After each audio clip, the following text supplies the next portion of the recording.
उधर राखी ने रीना से कहा, दीदी मुझे बहुत भूख लगी है। हाँ दीदी मुझे भी। भूख तो मुझे भी लगी है बहन, लेकिन अभी इस जंगल में क्या खाने को मिलेगा? रुक, मैं ढूंढ कर देखती हूँ। रीना खाना ढूंढने चली गई, लेकिन जंगल में पेड़ों पर फल नहीं थे। रीना बस ढूंढती रह गई। इन पेड़ों में तो एक भी फल नहीं है, क्या खाऊं अब? बहुत ढूंढने के बाद भी रीना को कुछ नहीं मिला। तभी रीना ने देखा एक पंछी पेड़ पर बैठी हुई है। रीना उस पंछी के पास गई और बोली, प्रणाम, हम तीनों बहनों को बहुत भूख लगी है, लेकिन इस जंगल में कुछ खाने को नहीं मिल रहा है। क्या आप हमें कुछ खाने को दे सकती हैं? बेचारी लड़की, पता नहीं इस उम्र में तुम्हें क्या क्या सहना पड़ रहा है। इस जंगल में सिर्फ कुछ ही पेड़ हैं जिनमें फल उगते हैं, और उसका पता मेरे पास है। तुम यहीं रुको, मैं फल ला देती हूँ। धन्यवाद। वो पंछी उड़ गई और कुछ ही देर में रीना को फल लाकर दिया और कहा, बेटी तुम इस जंगल में नई हो, उस आदमखोर शेर से बचकर रहना। उसके 2 बड़े बड़े दांत हैं, वो इंसान को एक ही बार में मार देता है। याद रखूंगी, मैं दुर्गा माँ की भक्त हूँ। रीना फल लेकर चली गई और तीनों बहनों ने फल खा लिया। उसके बाद रीना ने कहा, लगता है हमें अब से यहीं रहना होगा। राखी गुड़िया, तुम दोनों लकड़ियाँ काट कर लाओ, हम झोपड़ी बनाएंगे, और मैं मिट्टी से दुर्गा माँ की मूर्ति बनाती हूँ। राखी और गुड़िया लकड़ियाँ काटने चली गई और रीना ने मिट्टी से दुर्गा माँ की एक छोटी सी मूर्ति बना ली। उसके बाद उन तीनों ने लकड़ियों से एक छोटी सी झोपड़ी बना ली। फिर दुर्गा माँ की पूजा करने लगी। हे दुर्गा माँ, हमारी रक्षा करना। हमने बहुत कुछ खोया है, किसी अपने को खोकर कैसा लगता है वो हमें पता है। बस इस दुनिया में किसी को ऐसा दुख ना पहुँचे, मैं यही चाहती हूँ।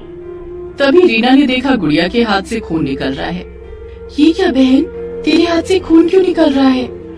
वो लकड़ी काटते हुए हाथ में चोट लग गई है दीदी। सत्यानाश, अब खून की बू से वो आदमखोर शेर हमें ढूंढ लेगा। अब क्या करें दीदी? दुर्गा माँ की पूजा करते रहो, दुर्गा माँ ही उस आदमखोर से हमें बचा सकती है। वो तीनों मन लगाकर दुर्गा माँ की पूजा करने लगे और खून की बूंद सूंघते हुए आदमखोर शेर वहाँ पहुँच ही गया। शेर को देखकर तीनों डर गए। दीदी, शेर आ गया, आदमखोर आ गया, अब क्या करें? दीदी चलो भागते हैं। भाग के कोई फायदा नहीं है बहन, हम शेर से भागकर जीत नहीं पाएंगे। दुर्गा माँ को पूरे मन से बुलाओ, पूरे मन से बुलाने पर दुर्गा माँ जरूर हमें बचाएंगी। तीनों पूरे मन से दुर्गा माँ को बुलाने लगे और भक्ति में खो गए, लेकिन शेर हंसने लगा। बेवकूफ लड़कियों, दुर्गा माँ को बुला रही है। बुलाओ बुलाओ, मैं तुम तीनों को खाने वाला हूँ। ये बोलते हुए वो शेर तीनों पर आक्रमण करने गया। तभी कहीं से और एक शेर वहाँ आया और आदमखोर शेर को धक्का मार दिया। आदमखोर शेर दूर जाकर गिर गया। अरे तुम कौन हो? तुम्हें तो यहाँ कभी नहीं देखा।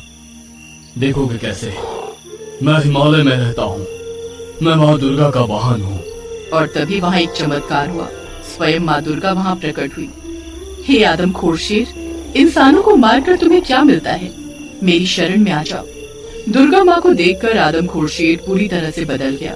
प्रणाम दुर्गा माँ, मुझसे गलती हो गई, मैं आज से किसी भी इंसान को नहीं खाऊंगा।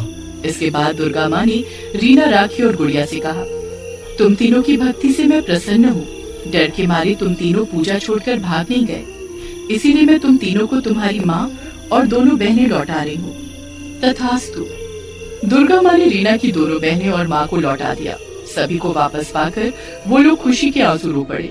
उधर मक्खन लाल और उसकी पत्नी खुशी मना रहे थे।